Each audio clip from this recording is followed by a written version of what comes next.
गावना करौलो हरि जी जनवरा एक कैसेट निकल रहे बूढ़ा वो घरी हॉगीज पहनत हो बत हवारवा के तोहरा संग जाई उतना तेज सज बन आगे शर्मा जी कहला लोग गाना को हमरा याद पड़ला जो गावना करौलो हरि जी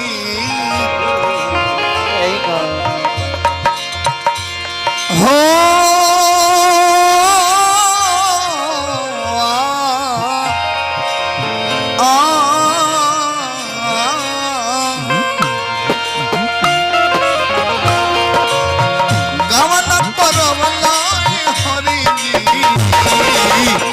अपने पुरु बावा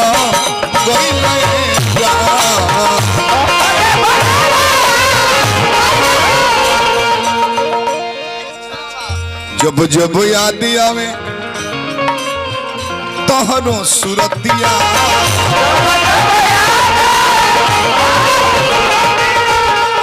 कटला से कट नहीं बिरह करतिया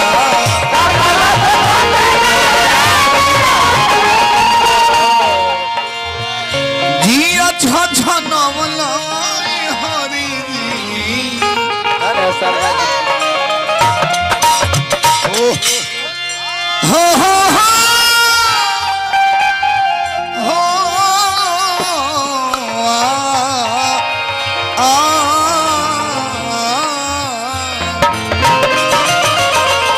शर्मा काफी दुए जना गावेले दोनों जना विकलांग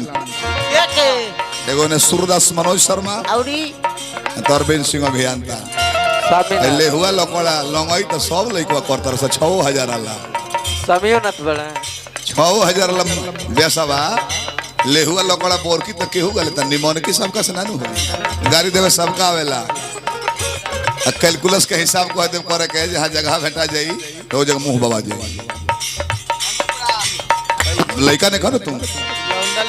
यह समय रहे कि तरह से ना गावत रहे जगह प्रोग्राम फेल रहे तबीयत तो खराब रहता हर से ना गावत है तो अब तरह से गावत है तो तू अपने आप के जब तारा लेवल के हम आवत नहीं तो तू हमारा लेवल में जाए के प्रयास करो लड़कन जस करबो हम लड़का से गावत नहीं तरह उम्र के केहू से ना गावत नहीं तू लागो तरह बने ये करेंगे वो करेंगे क्या करेंगे बबुआ 30 वर्ष पूजा वाला बा कितना जना ओइले कितना जना कोइले आई खामा हो वो पिलर वाला रोड वाला एकरा कितना जने चूतर रगड़ लेके दीवार ढा दी जले ऊपर ला प्लास्टर बात ले रगड़ कोनो बात नहीं का जने प्लास्टरवा छोड़ दिए एगो रोड निकली वही पर चिन्ह लग जाए कोई को मोग चूतर लगल स अगे एगो मर्द बाड़ी रगड़ तरफ ठीक है न बा और बा जी अच्छा अच्छा नवला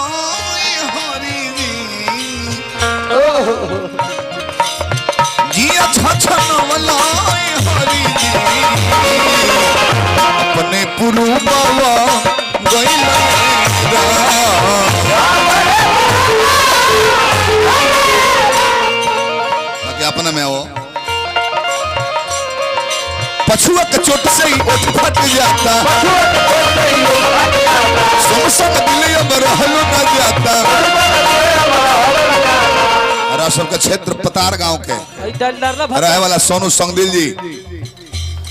जरा एजा संपत्ति देखते बने हथिसार बा हम मोहर में बालो जाए कौन जगह या हो वो जा रजवाड़े परिवार हो आज ले केहू ना आप साबित करी कि सोनू संगदिल जी कोनो गायक से पतियां 2 रुपया मंगल हो कस पतियां आई है हम हई बूढ़ा सोनू संगदिल के गीत जो लगनी गावे नंबर ब्लॉक वाला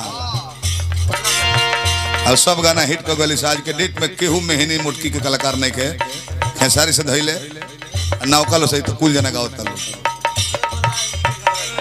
ये हाँ देखा हीरा के कीमत कब होला सोनू सुन हीरा हमें तो उनकर कीमत कब हुई जब सोना में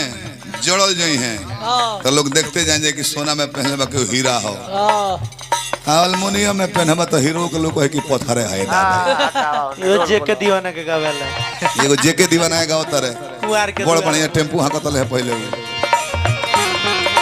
पछुआ के चोट से उठ फट गया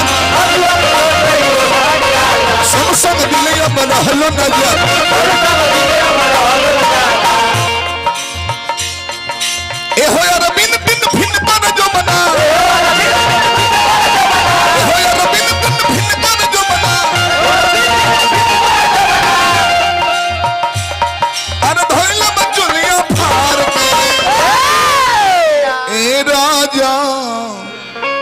राजा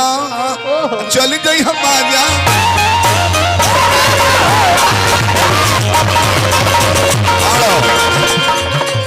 यह ध्यान दिया बुढ़ा जी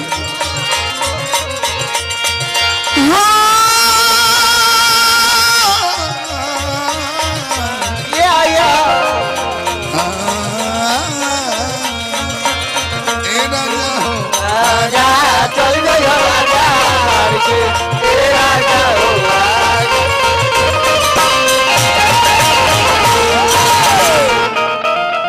एगो बात ही को ठीक लगल